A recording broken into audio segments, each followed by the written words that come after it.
Hey, welcome back to another episode from Life for Living Well. My name is Richard, and I hope you're well.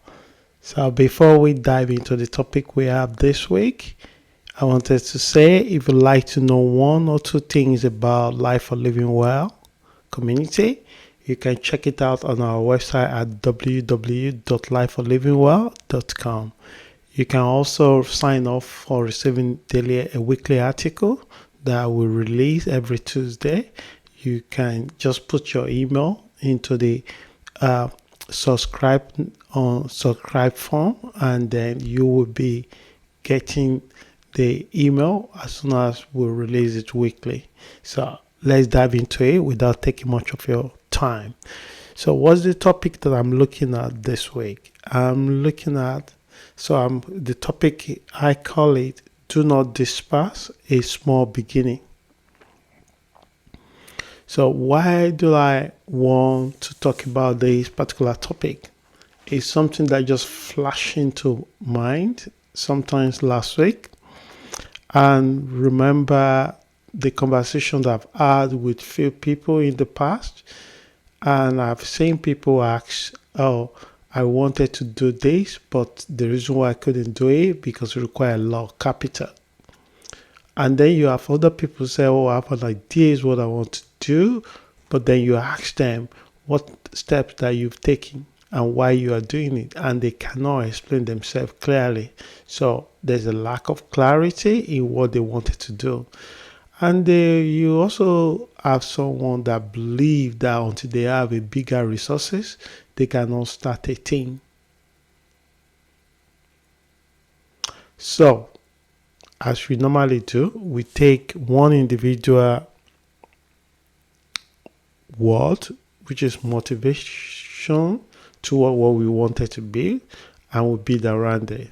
So, for this particular topic, we'll be taking from Creighton Abrams. So I particularly like what Creighton says about do not disperse a small beginning. So he put it this way: the only way to eat an elephant is one bite at a time.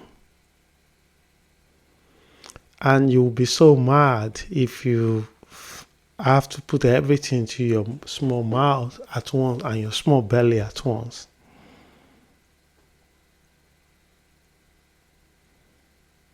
So I hope you can say that it's just a figurative expression of what he's trying to say, that you take a one step at a time. And Confucius put it even better. It does not matter how slowly you go as long as you do not stop.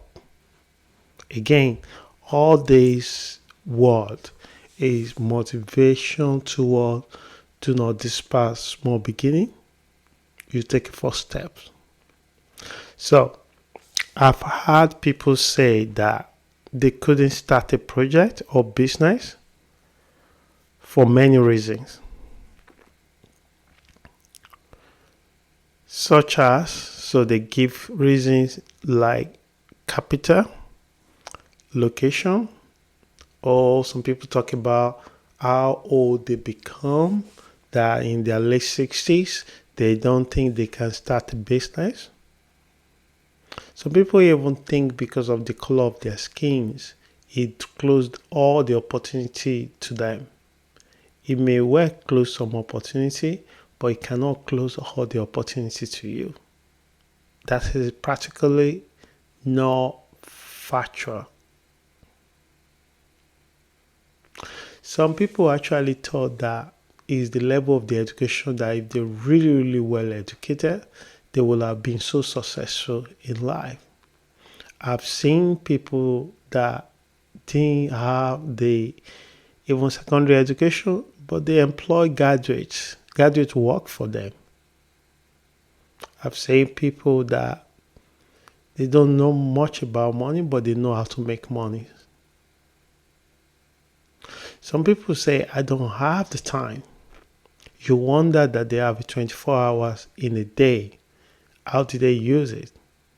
If you're lucky to have 8 hours of sleep and you have 8 to 14 hours to work, and then you have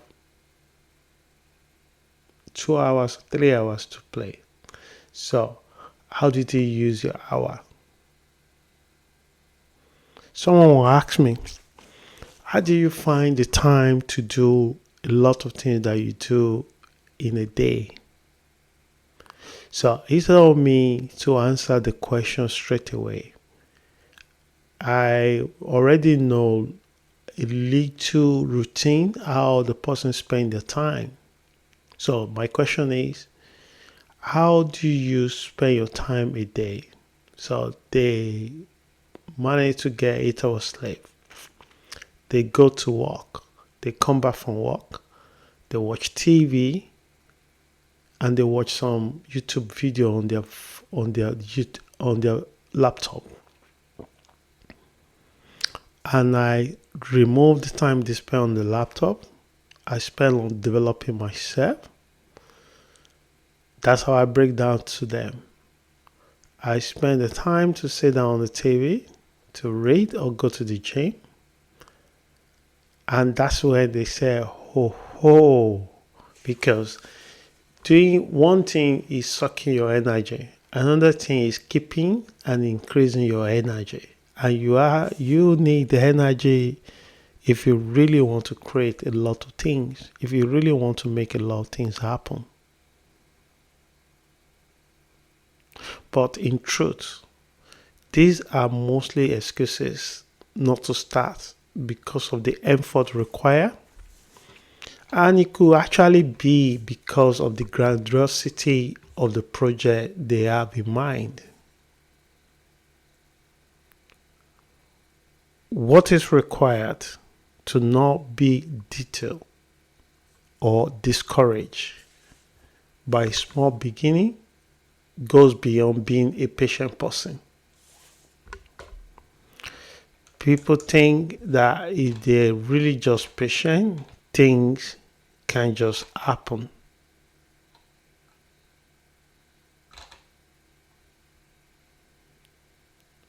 And that's why I love what Joseph Mayer said in one of his writing, The Battlefield of the Mind. Patience is not the ability to wait, but how you act while you are waiting. So you still have to take a series of right actions. Not just take any action, you take the right action.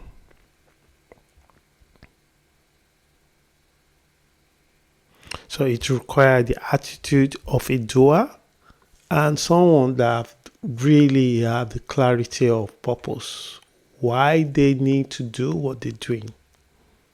So if your brain is only thinking or dreaming of the big picture, it may be very difficult to start with a small beginning. And if you wanted to prove this, how small beginning things work, just watch the ants when they are hustle and puzzle. They work together, they take a bite of the items, they put it together, and if you give them weeks, months, you'll be surprised what they're able to build. And you remember the ants are one of the smallest, tiniest things or objects that you can see. But if you just watch them, they will teach you a valuable lesson. And to build anything tangible, it requires to take step-by-step actions. Sometimes in collaboration with others. I'm quite convinced that almost everything we need to be successful is already within us. But the challenge is how to activate it and connect with it. A Chinese philosopher once said, do a difficult thing when it is easy. Imagine someone that have a child today and they put certain portion of the income they have every month. Let's say they put 0.1 or 1% of that into a savings account toward the child's school. When the child decided to go to school, if he wanted to, go to the higher institution or university or college, and put it in a shares or stocks, and then in 16 years' time, do you know how much will be difficult to raise the same amount of money for that child's school in 60 years after? But the fact that the person could do $100, £100 every month toward this child's school for 16 years, it make it wise and easy. It's a difficult thing, but it's do it when it was easy to do, when it doesn't require to put $1,000 a month. And most of the investment books emphasize about timing is not the opportunity. The timing you contribute into the market will determine how much you will get back from it. It's absolutely true. They're talking about the compound interest.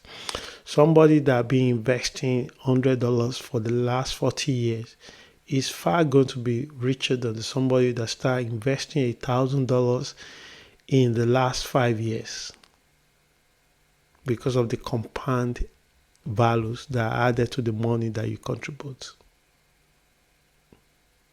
So that's why the Chinese philosopher once said, do a difficult thing when it is easy.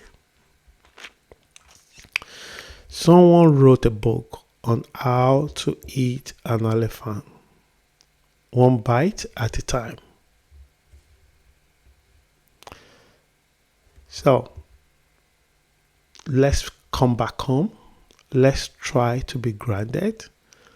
Let's think for a moment and just wonder, in a situation where you have limited resources and capital, and your dream is to build a product or deliver a service, you will be surprised to find that such situations are far more common than a stranger giving you a massive resources without conditions attached.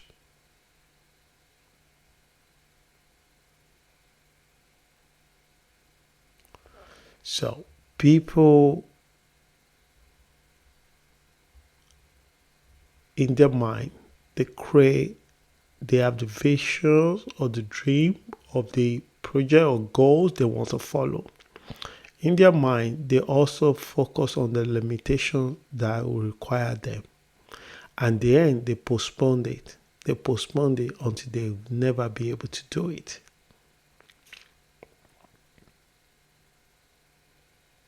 So the question is, why do many people fail to start their dream goals? Often it is because they focus too much on the size, effort, and resources required, and they never start.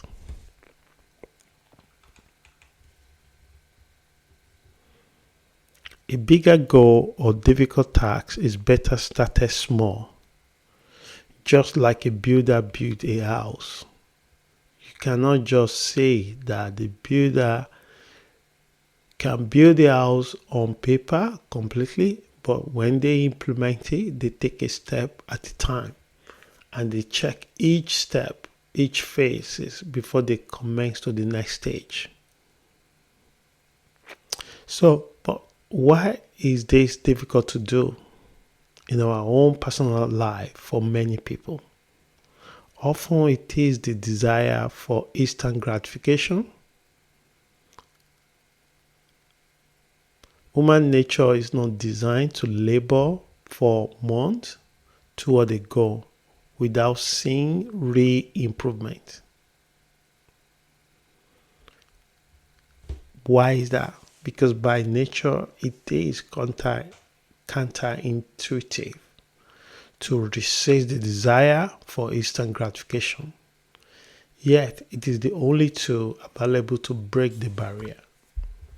And if you watch really well, if you observe, even the Olympic athlete, amount of sacrifices they put, amount of practices they put to become a refined product that you see on your telly or you go to watch on the stadium. Even the successful businesses, we talk all the time about, we focus too much about their success. We don't focus on their failures, and they don't often talk about it unless you read their book or you are close in person with them. But our brain is always romanticized, fantasized about the success. Success should encourage us. Their challenges should motivate us.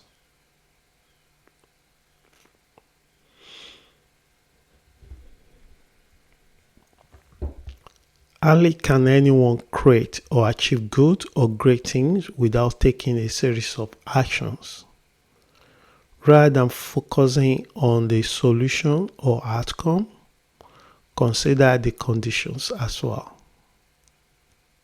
So, I'm asking you a question this a week. What is your why? Why is it for? What is it for? For a problem thinking, will forces you to think of how and why instead of when. So it will reduce the impulsive reaction to things because you got excited about it without really thinking about why you are doing it, why it was there.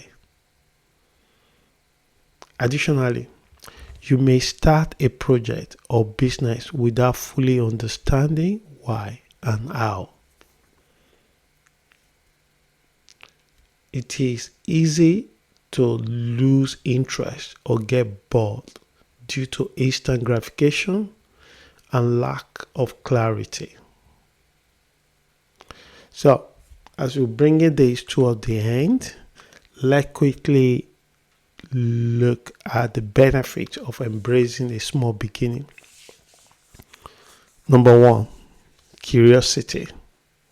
If you are the kind that always follow this approach, one thing people around you will notice about you a lot, or you will have developed over time, is the curiosity.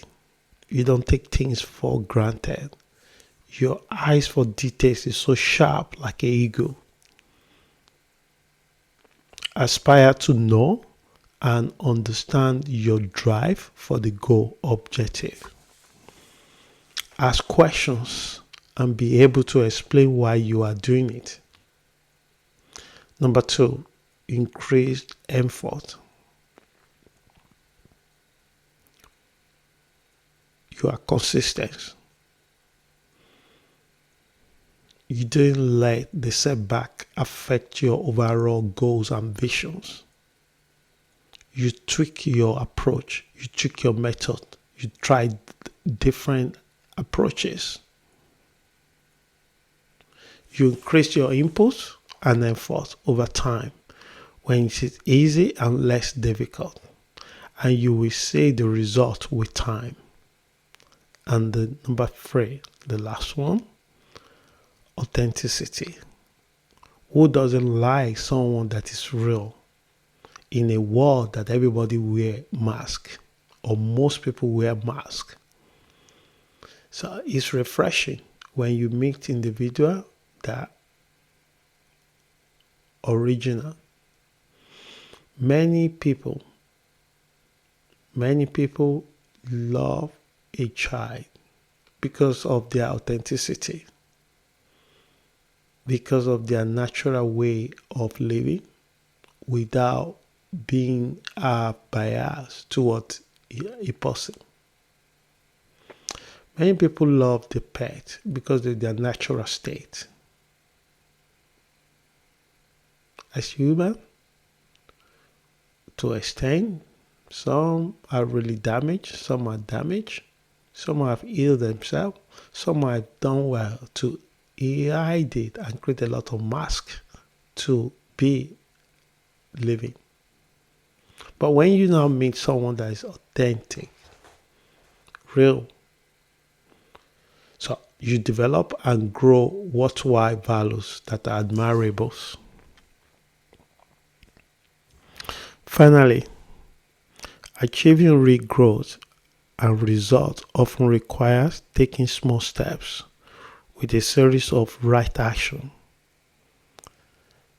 There are many examples in our lives, such as buying a house, starting a business, or asking someone out. Overall, many positive steps lead to tangible results in the end. I hope this message helps someone. If you'd like to let us have your view, you can make a comment on the platform you listen to this podcast. If you are not fortunate to do that, you can also do it on our website by leave us the comment, so help us to continue to improve the material that we dish out every week. And once again, if you like to receive a article that we publish every week, you can sign up with your email, and you'll be the first person that get the article when it's published. Thank you for your time, and I hope this message helps someone. Until we meet again, please stay safe and have a wonderful week. May your day be great and favor. Ciao.